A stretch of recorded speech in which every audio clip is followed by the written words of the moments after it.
বিরতির পর আবার আমরা প্রোগ্রামে আসলাম। সবাইকে শুভেচ্ছা। আশা করি এই অনুষ্ঠানের মাধ্যমে আপনাদেরকে স্বাস্থ্য বিষয়ক বিভিন্ন ধরনের পরামর্শ দেওয়ার চেষ্টা করব। আপনাদের যদি কোনো ধরনের রোগ ব্যাধি সম্বন্ধে কোনো বিষয়ে জানতে আগ্রহ থাকেন, ফোন করতে পারেন।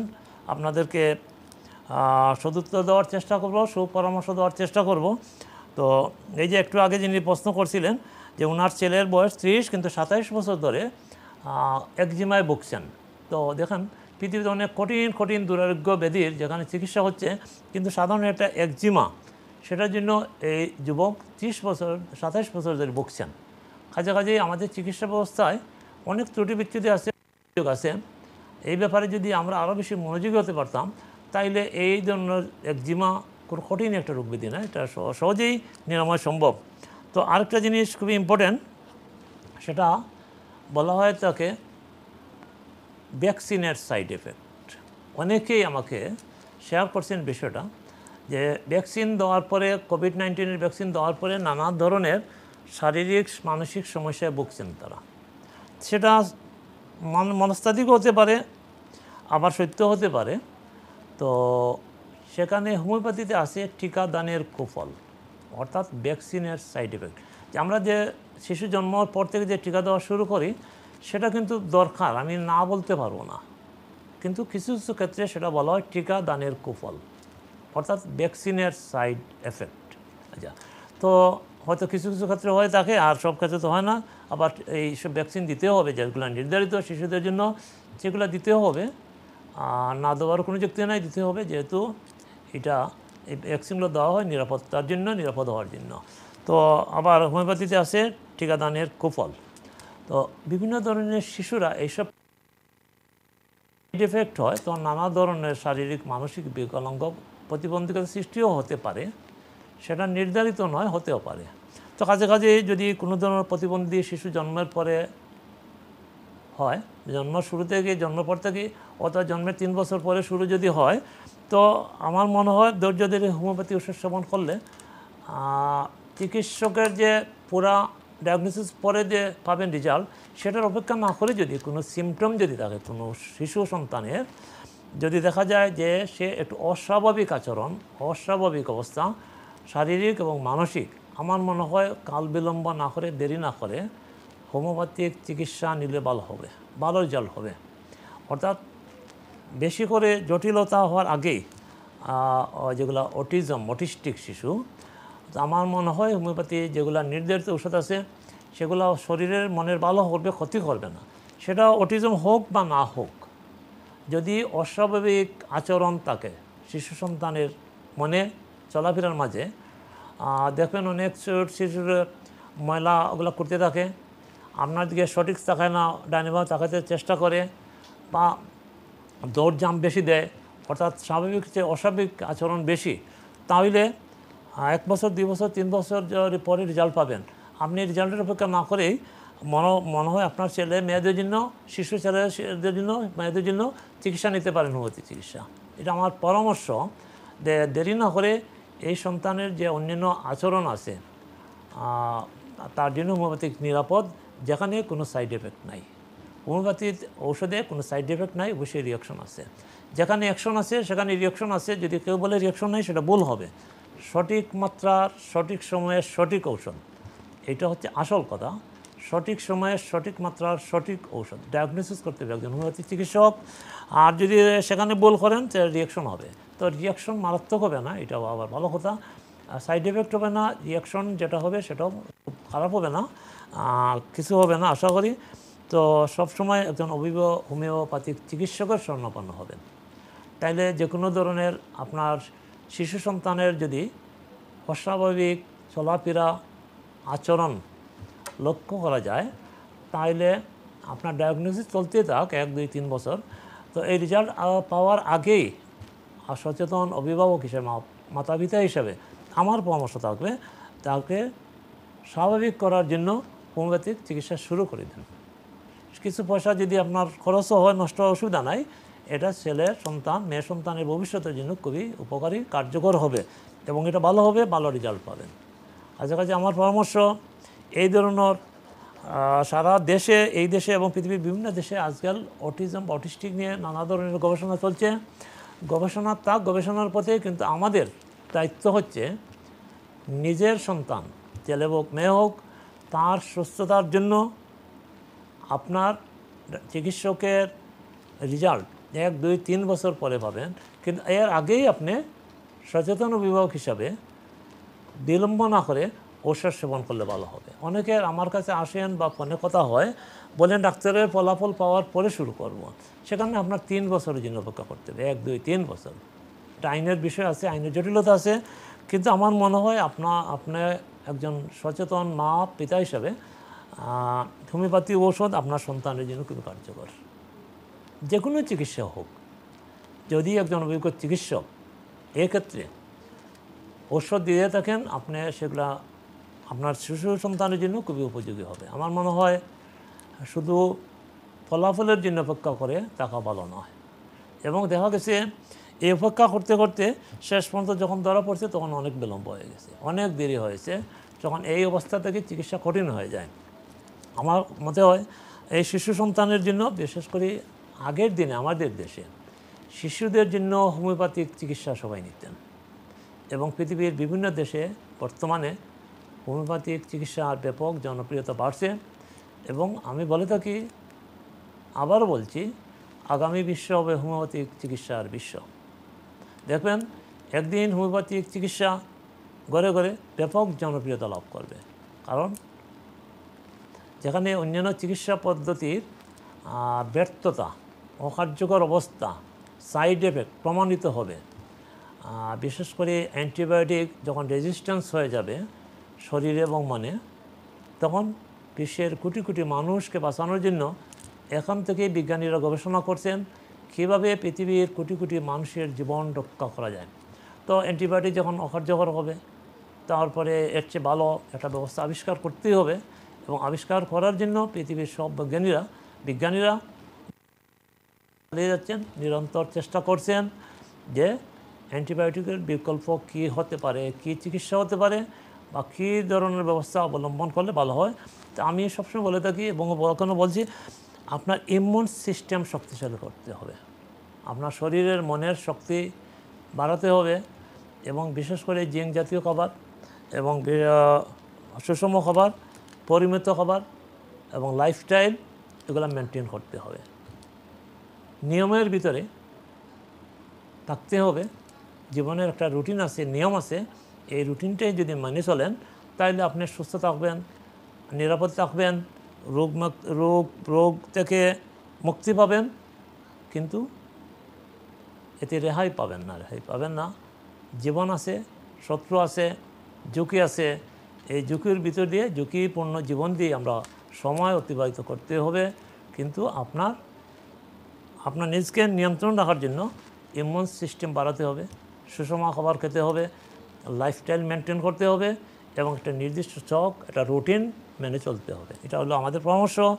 এবং এই পরামর্শ যদি মেনে চলেন, বিশেষ করে রাত্রের বেলা খাবার যদি কম খান এবং সন্ধ্যা 7টা 8টার ভিতরে যদি খাবার খেয়ে নেন, এটা ভালো, এবং যদি পরিমাণ কম হয় এটা ভালো, তখন আপনি ঘুম ভালো হবে, মেদবুরি বাড়বে না, এবং নানা ধরনের ডায়াবেটিস, ব্লাড প্রেশার, কোলেস্ট্রল বৃদ্ধি বা ফ্যাটি লিভার এগুলো হবে না।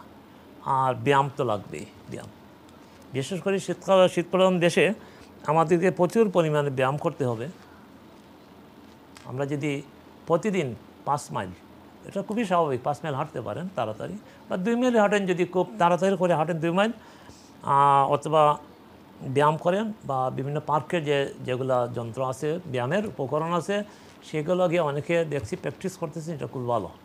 সেখানে অক্সিজেন আছে, বাতাস আছে, উন্মুক্ত পরিবেশ আছে, পয়সা করি লাগে না, যেগুলো কাউন্সিল সুবিধা দিয়েছে, অনেক সুবিধা, এই সুবিধাগুলো নিতে পারেন। আবার অনেকে ঘরে বসে মেডিটেশন করতে পারেন, যোগ ব্যায়াম করতে পারেন, ইয়োগা ব্যায়াম, যেটা আমরা যোগ ব্যায়াম বলে, এগুলো খুবই কার্যকর। এগুলো অভ্যাসের বিষয়, অভ্যাস যদি গড়ে তোলেন, দেখবেন আপনার বয়স নির্ধারিত বয়সের চেয়ে আপনি 10-15 বছর বয়স কমিয়ে আনতে সক্ষম হয়েছেন। আপনাকে অনেক সুঠাম লাগবে, সুশ্রী লাগবে, স্লিম লাগবে, অনেক ভালো লাগবে। তো বয়স ধরে রাখা যায়, কমানো যায়। যদি আপনি চেষ্টা করেন স্বাস্থ্য সচেতন হিসাবে, আর যদি উদাসীন হন তাহলে কষ্ট পাবেন। এই কষ্ট থেকে কেউ আপনাকে রেহাই দিতে পারবে না এবং কষ্টটা আপনারই হবে এবং একই সাথে পরিবার পরিজনদের ভোগান্তিও হবে। আপনারা সুস্থ থাকুন, স্বাভাবিক থাকুন, লাইফস্টাইল মেনে চলুন। আর এটা আমাদের পরামর্শ। আপনাদের যে কোনো ধরনের যদি প্রশ্ন থাকে আপনাদেরকে সুপরামর্শ দেওয়ার চেষ্টা করব।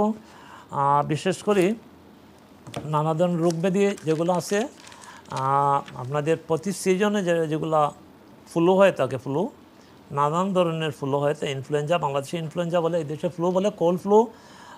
কোল্ড ফ্লুর জন্য হোমিওপ্যাথি কিছু ওষুধ আপনার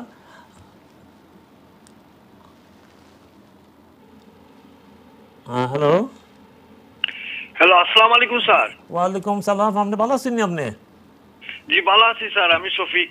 আমি কইতাম চাই যে আল্লাহ থেকেও বেমার আয়, আল্লাহ থেকে নাজিল বেমার।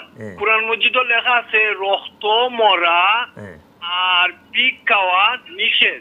তো অনেক কোন এক জমানাত এই ধর্ম আমরা কোরআন মজিদ নাজিল ওখানে কি ধরনের খ্রিস্টানরা ধন্যবাদ। আমি বলি আপনাকে, শুনেন, কোনো ধর্ম সম্বন্ধে বলার দরকার নাই। আমরা না, এখানে সব বিষয়ে আল্লাহ দিয়ে আমাদের চাপিয়ে দিয়েছেন, ঠিক নয়। আমাদের অভ্যাসের উপর আমাদের আমল অভ্যাস এবং জীবন ধারণের উপর নির্ভর করে এবং প্রাকৃতিক নিয়ম মানতেই হবে। আপনি বিপর্যয় থাকবেই এবং এটা কঠিন পরীক্ষা। এই পরীক্ষায় আপনাকে উত্তীর্ণ হতে হবে। আপনি ধৈর্য হারাবেন না। যত কঠিন অসুখ বিসুখ যন্ত্রণা হোক না কেন, ধৈর্য ধরবেন, ইমানের পরীক্ষায় উত্তীর্ণ হবেন। এটি হলো আসল কথা। সেখানে আল্লাহকে দোষী করে লাভ নাই, বা আল্লাহ দিয়েছেন এটাও সঠিক বলা হবে না।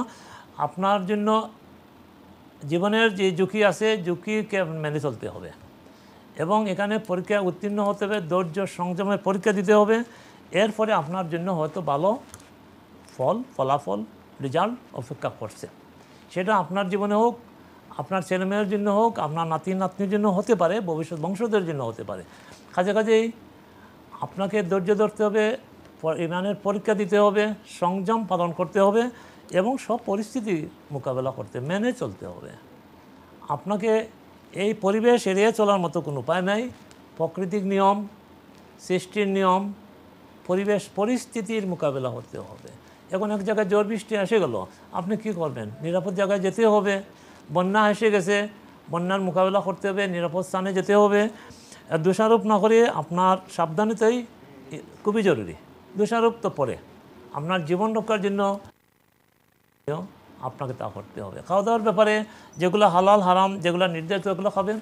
যেগুলো আপনার শরীরের সুইটেবল, যে শরীর যেগুলো খাবার হজম করতে পারে এগুলো খাবেন। এবং বেশি পরিমাণ যদি মাংস খান শরীর হজম করবে না, বরং বেশি পরিমাণ শাকসবজি খেলে হজম হবে। এর অর্থ না যে শুধু শাকসবজি খাবেন। শাকসবজি খাবেন, ডাল খাবেন, ছোটো মাছ খাবেন, সব ধরনের খাবার খাবেন, সুষম খাবার বলা হয় তাকে। এবং বিশেষ করে বাদাম জাতীয় জিনিস খেতে পারেন। বাদাম খেতে পারেন, বিভিন্ন ধরনের কাজু বাদাম আছে, তারপরে মাঙ্কি নাট যেগুলো আছে, আমরা বাদাম বলি, দেশি বাদাম, বাদামও খেতে পারেন। বিভিন্ন ধরনের বাদাম খেলে পরে বিভিন্ন ধরনের শরীরে আয়রন আছে, ভিটামিন, এসব উপকরণ বাদাম থেকে পাবেন। বাদাম খাবেন। নানা ধরনের ফলমূল, সব ধরনের ফলমূল খাওয়ার চেষ্টা করবেন। তাইলে ফলমূল স্বাস্থ্যের জন্য খুবই ভালো। শাকসবজি খাবেন, ডাঁটা শাক খাবেন, যেসব খাবারের মধ্যে ফাইবার বেশি আছে, ফাইবার, যেমন ডাঁটা বা আমরা যে ডুগি শাক বলে থাকি, ডাঙ্গা ডুগি। ওকে, হ্যালো আসসালামু আলাইকুম। ওয়ালাইকুম সালাম। জি, আমার বয়স হইল 43। জি। আর এখন আমার suspected endometriosis in the bowel and bladder. Okay. তো এখন আমার প্রত্যেক পিরিয়ডের সময় অ্যাটাক হয়, আর কি সিভিয়ার অ্যাটাক। বুঝছি। এমন ভাবে অ্যাটাক হয় আর কি আমি একেবারে কমপ্লিটলি বেড বাউন্ড।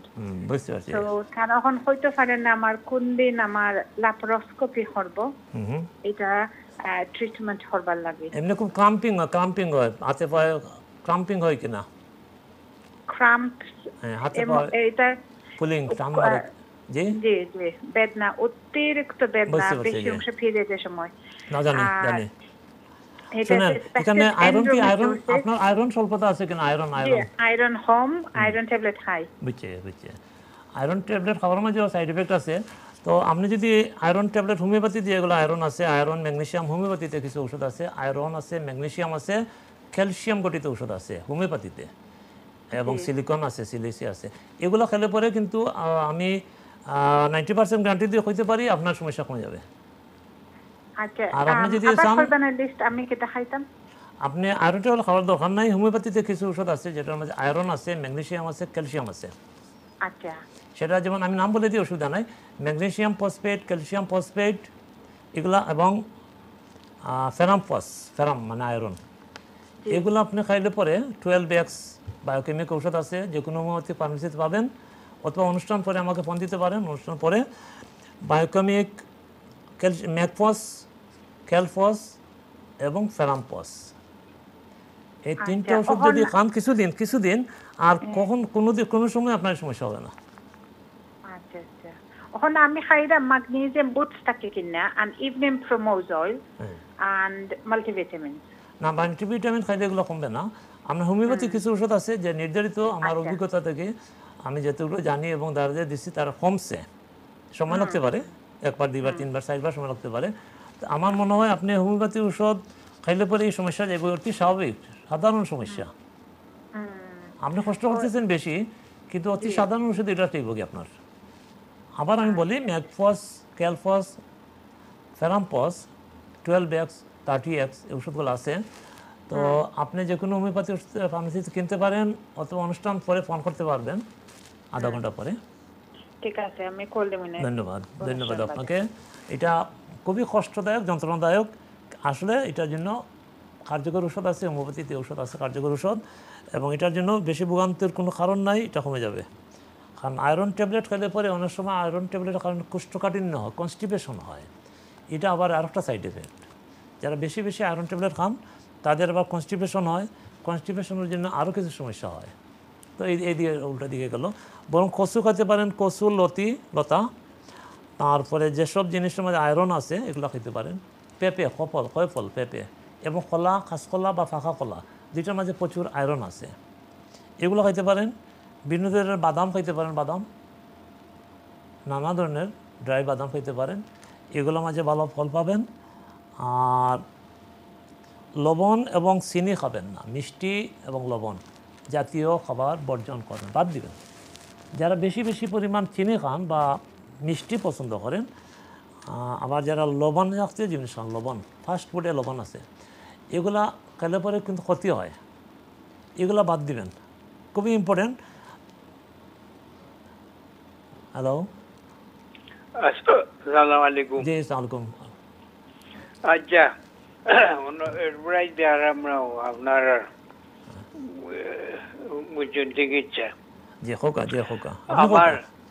আমার মাথাটা খালি ঘুরায় বুঝছি আমার ব্যবহার হইল কোলেস্ট্রল 5 আর তো সুগার বুঝছি একটা হলো আপনার ডায়াবেটিস আছে কোলেস্ট্রল আছে আর ব্লাড প্রেশার আছে জি বয়স কত আপনার বয়স কত আমার বয়স ওই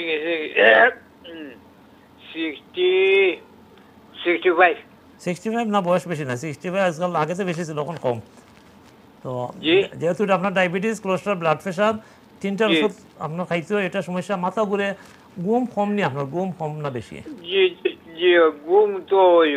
ঘুম কম হইলে মাথা ঘুরবো একটা কারণ ঔষধের সাইড এফেক্ট আছে আবার ঘুম কম হয়েছে এটার একটা সাইড এফেক্ট এটা মাথা ঘুরবো এবং এইসব আপনার এই মাথা ঘুরা কমার জন্য কিছু ঔষধ আছে হোমিওপ্যাথিতে যেগুলো খাইলে পরে আপনার এই ডিজিনেস মাথা ঘুরা কমবো এবং ঘুম বাড়বো ঘুমটা বাড়াইতে দিব আচ্ছা আর কোনো আপনার জন্য আসমা জাতীয় কিছু